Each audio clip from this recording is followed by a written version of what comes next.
Hello and welcome to another tutorial, and in this tutorial we're going to learn about block elements. So what block elements are, they're just elements that begin and end with a new line. So for example, a div is an example of a block element because it ends and begins with a new line. And a paragraph is also an example of a block element because it begins and ends with a new line. Then there's inline elements instead of block elements. Those elements do not begin or end with a new line. So an example of this might be like the bold tag. Okay, and another one is the image tag. Okay, so they're all inline. So I can make lots of these, and they'll all fit on the same line. However, if I make multiple paragraphs, they're gonna keep going on separate lines. Here, I'll demonstrate this real fast. So, hello there. So if we make 3 paragraphs with all the text that says hello there, they're actually going to all appear on 3 different lines. And I also commented out all the stuff we did in the previous tutorials just because I didn't want it confusing us. So let's see. Oops, my bad.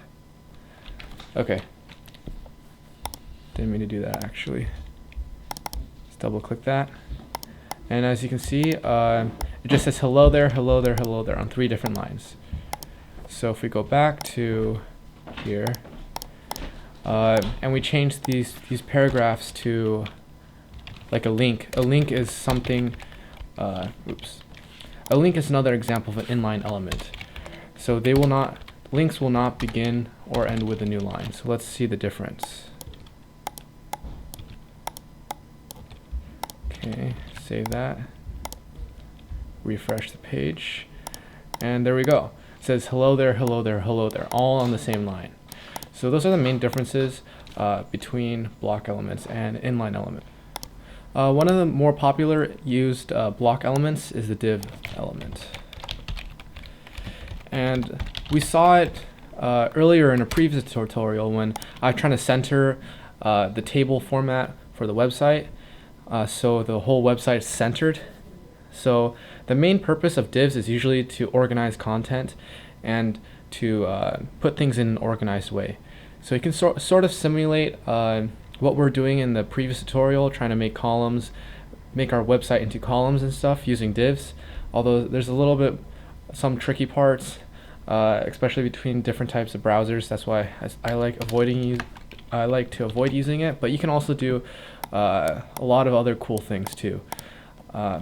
But mainly divs are used for organizing things, and they're nice because they don't really have any other styling because they're just a block. They're not like a paragraph or anything. So that's the main use for them, is just to carry things inside them and be sort of like a block to carry that content. And then something very similar to this is called the span.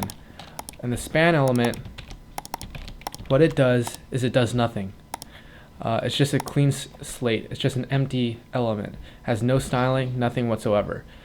But that's great actually, because when we need to have our own customized element, we need something like really specific, and we don't want any other default styling to affect what we want, we can just use a span element and assign a style to it, and then have it do exactly what we want. Or we can add a class to it or an ID or whatever. So those are spans. Here, I'll give you an example. For example, if we're making a paragraph and we wanted to make some special text, I don't know, like some special red text, like this text is red, okay?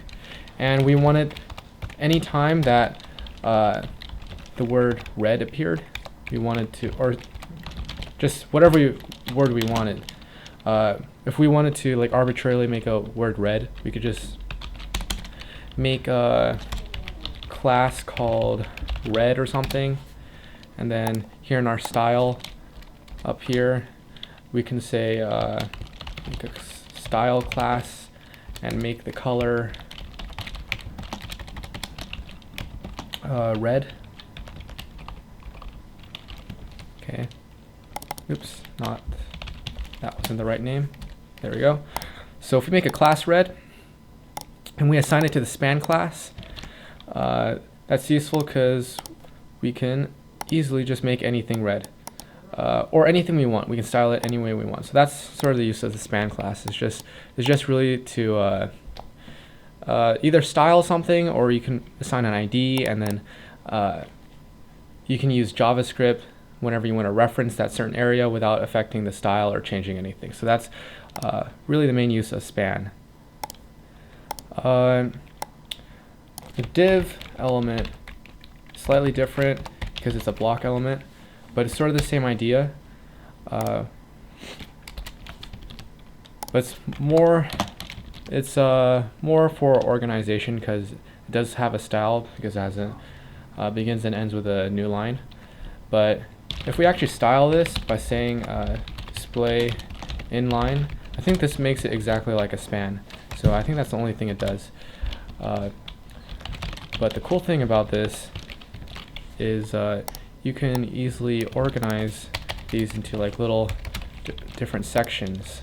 So we can just say this is a paragraph or something.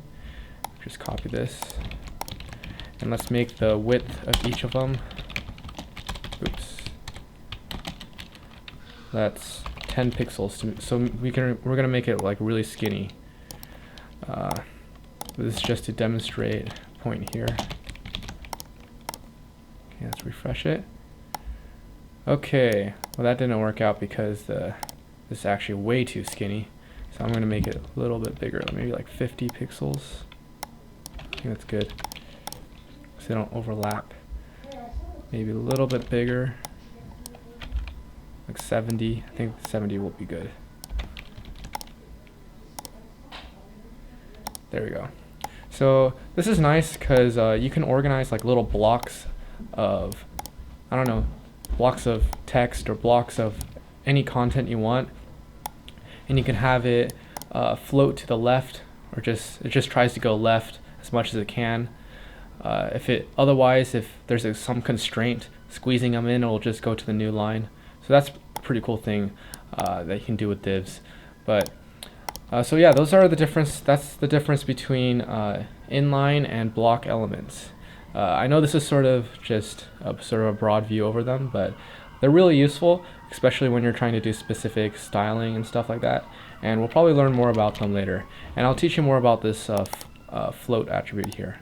So anyways, I hope you learned something. Please subscribe, please rate, please share, and all that good stuff. Okay, thank you. Bye.